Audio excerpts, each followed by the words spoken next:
Alors, la question est comment fonctionne un miroir? Alors, ça, c'est une excellente question.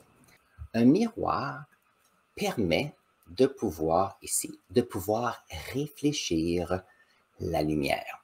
Donc, ici, on a un miroir qu'on appelle un miroir plan. Comment est-ce que ça fonctionne? Donc, en gros, nous avons une surface qui est réfléchissante. Et qu'est-ce qui arrive? C'est que lorsqu'un rayon de lumière arrive sur cette surface, changeons de couleur, ça serait intéressant.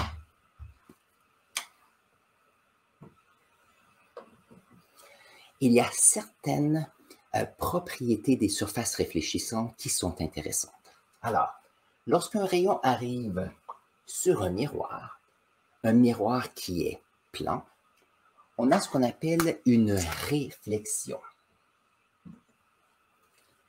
Donc ici, si on prend notre vocabulaire scientifique, on appelle ceci un rayon incident, comme ceci. Le rayon incident arrive vers le miroir et il est ici réfléchi.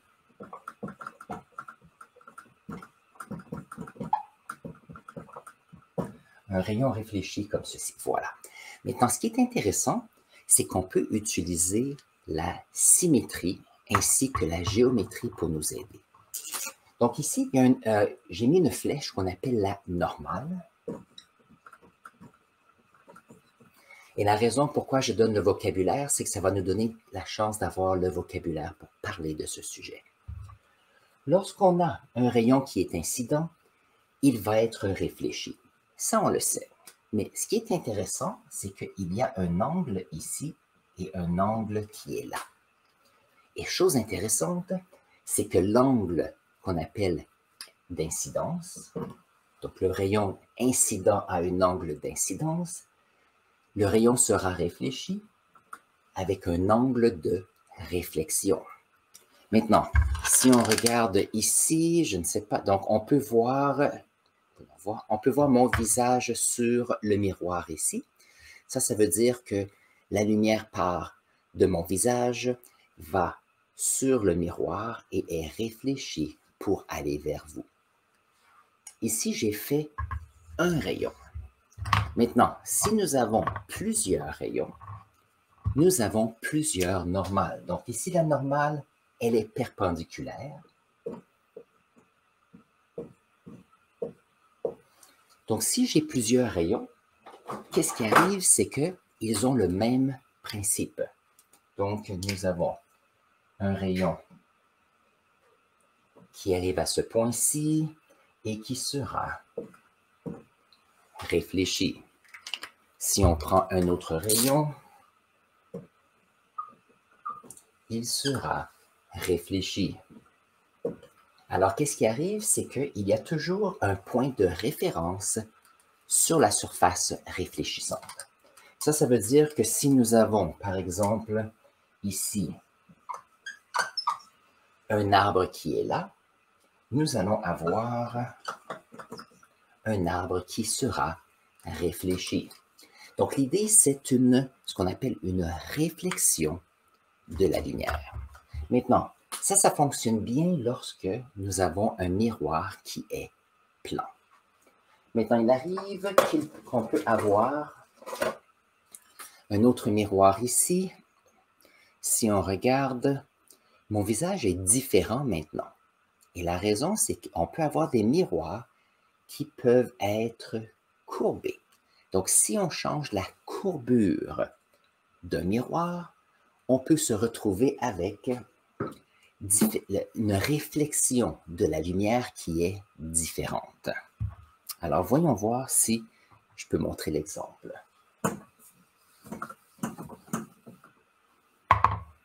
Donc, si nous avons un miroir qui est comme ceci,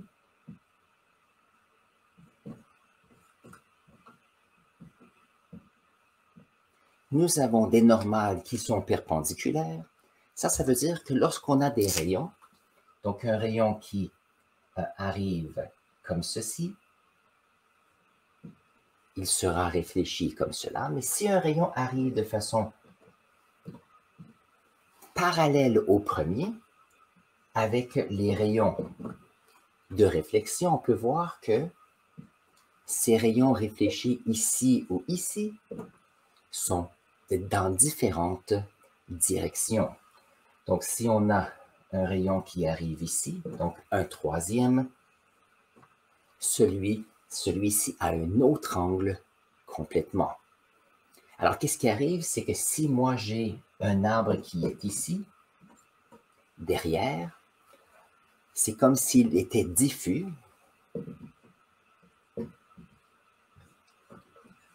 C'est comme si nous avions une petite image qui existe plus petite derrière notre miroir. Et donc, si je regarde un petit miroir comme ceci, nous avons un visage qui est plus petit comparé à un miroir qui est plan. Voyons voir si on peut faire les deux en même temps, ça serait intéressant. Donc, j'ai un miroir comme ceci et voilà. Donc, la courbure du miroir peut faire une différence. Maintenant, pour ça, on a besoin d'une surface réfléchissante. S'il n'y a pas de rayon de lumière réfléchissant qui renvoie toute la lumière est absorbée. Voici un extrême. J'ai ici ma petite plaque ici pour ma souris. C'est complètement noir. Pourquoi? C'est que toute la lumière qui arrive ici est absorbée et il n'y a rien de réfléchi. Donc, pour pouvoir avoir un miroir qui fonctionne, on a besoin d'une surface réfléchissante. Je ne sais pas si vous avez déjà vu ceci. Des fois, on a des fêtes et on a une petite boule comme ceci. C'est toujours intéressant. Donc, si on regarde, on se retrouve avec des petits miroirs qui sont collés en forme de boule. Ça veut dire que, un peu comme notre dessin ici, nous avons un rayon de lumière qui arrive sur la boule réfléchissante et les rayons de lumière vont partout. Donc, c'est intéressant. C'est pour ça qu'on se retrouve avec des jeux de lumière si nous avons une fête, par exemple, à un endroit donné. Il y a peut-être certaines personnes, donc ça, c'est un exemple. Voilà, je ne sais pas si on peut. Donc, ça, c'est un miroir qu'on utilise à la salle de bain. Donc, ici, on peut voir l'image, elle est à peu près similaire, mais on peut jouer avec les surfaces réfléchissantes pour faire grossir ce que nous voulons voir. Donc, il y a certaines personnes qui vont utiliser un miroir pour pouvoir avoir une vision plus agrandie de ce que l'on veut voir. Donc, ce sont tous des choses qui sont à considérer. Maintenant, je trouvais intéressant à savoir, vous savez, quelquefois, on voit cette idée qu'il y a des miroirs qui réfléchissent où on ne peut pas être derrière et voir, mais il y a si on pense à des émissions d'enquête policière, on peut voir qu'il y a des personnes derrière un miroir. Et ça, c'est intéressant. Alors,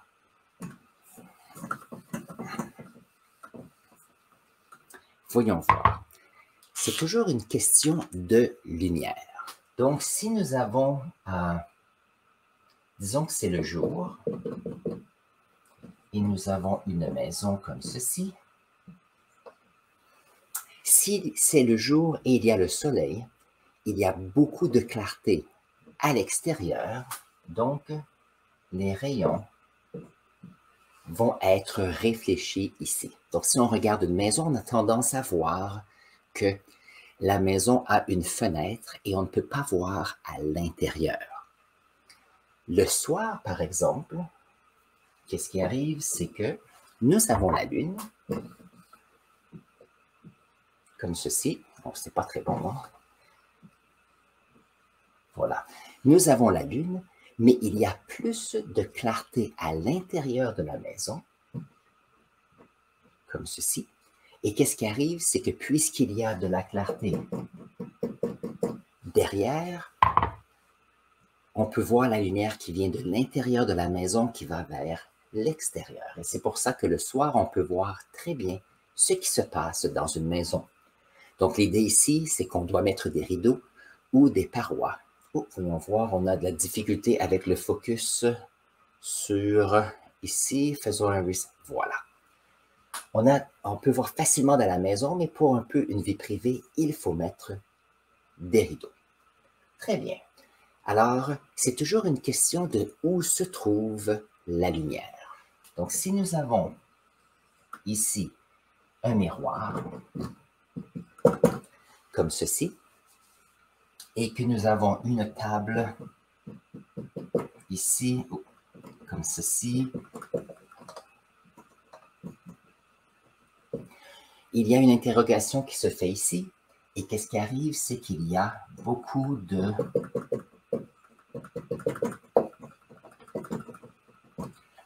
lumière dans la salle. Donc, qu'est-ce qui arrive, c'est que la lumière est réfléchie. Derrière ici, c'est plus sombre.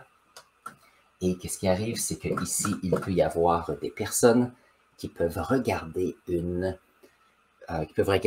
interrogation, par exemple, dans une salle où il y a plus de lumière.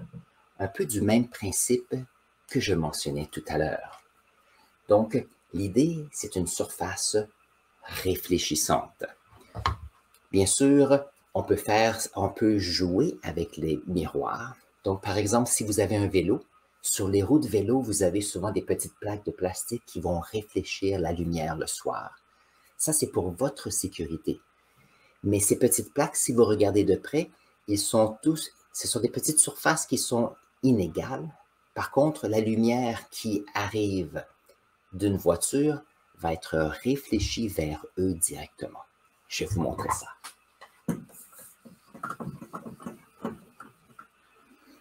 Alors, disons que nous avons un vélo.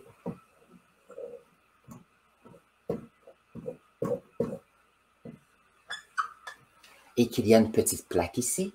Alors, la petite plaque, ce qui est intéressant, c'est qu'il y a une surface qui est réfléchissante, comme ceci. Donc, ça veut dire que s'il y a une voiture qui arrive et qu'il y a, donc ici, il y a deux phares. J'ai des difficultés avec mes dessins ce matin. Ça, on va assumer que c'est une voiture. Il y a un rayon qui arrive ici. Et qu'est-ce qu'il va arriver? C'est que sur cette surface, la lumière va être réfléchie. Mais chose intéressante, c'est que si on se retrouve là, la lumière va être aussi réfléchie. Si nous avons une voiture qui est juste devant, la lumière va arriver comme ceci, va être réfléchie sur notre morceau de plastique et il sera retourné au conducteur. Si on a une voiture qui arrive ici et qu'on envoie ici de la lumière, comme ceci, la lumière revient.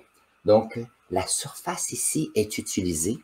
On utilise les propriétés réfléchissantes de la lumière, de la même façon qu'on utilise les propriétés réfléchissantes de la lumière par exemple, dans les salles de toilette ou on peut même avoir des miroirs à la maison. Et l'idée, c'est que on veut que l'information qui a de la lumière peut être réfléchie et on utilise cela. C'est fantastique. J'ai une autre idée aussi, voyons voir. Ah oui.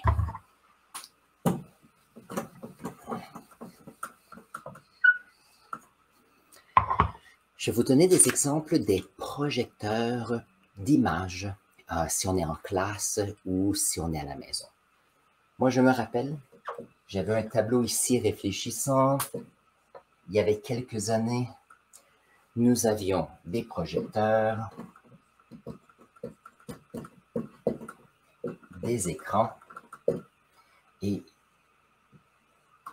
ce projecteur envoyait des images ici sur l'écran. On avait besoin d'une grande distance ici. Mais ce qui est intéressant, c'est que les technologies ont changé. Et à mon école, maintenant, nous avons des écrans ici et des projecteurs qui sont accrochés sur le mur. Donc, on n'a plus besoin de ceux-ci. C'est plus sécuritaire. On n'a pas besoin d'extension. Et qu'est-ce qui arrive? C'est qu'il y a un miroir qui est ici. Et il y a le projecteur, il y a le miroir ici et le projecteur est là. Oh, c'est très petit. Et je vais vous montrer comment est-ce que ça fonctionne. On a le projecteur qui envoie l'image sur ce miroir, qui grandit l'image sur le miroir, qui grandit l'image sur l'écran ici. Donc, on utilise les propriétés réfléchissantes de la lumière pour nous aider, que ce soit en technologie ou que ce soit à la maison. Donc, les miroirs font partie de ce qui est fantastique. Et bien sûr, les miroirs, on a eu besoin de les inventer. Donc, si on recule, il y a quelques centaines d'années, on prenait du métal, souvent c'était de l'argent ou autre, et on les polissait pour que ça devienne une surface super polie pour réfléchir la lumière. Après un certain temps, on a remarqué que c'était plus facile de prendre une vitre et de mettre une petite couche derrière la vitre qui fait une réflexion. Et c'est pour ça que les miroirs, sont disponibles facilement et ne sont pas très, très chers. Ça m'a fait plaisir de vous avoir vu aujourd'hui. N'hésitez pas d'aller faire un tour à l'extérieur et observer ce qui vous entoure de façon à ce que la semaine prochaine, vous allez pouvoir amener vos questions. Et si vous regardez en rediffusion, mettez vos questions dans la section commentaires parce que je suis ici pour répondre à vos questions avant tout et faire des séances avec vous le samedi et en rediffusion. Alors sur ce, passez une excellente semaine. Je vais mettre un lien ici à une autre vidéo qui sera intéressant. Alors sur ce, on se voit aux prochaines vidéos.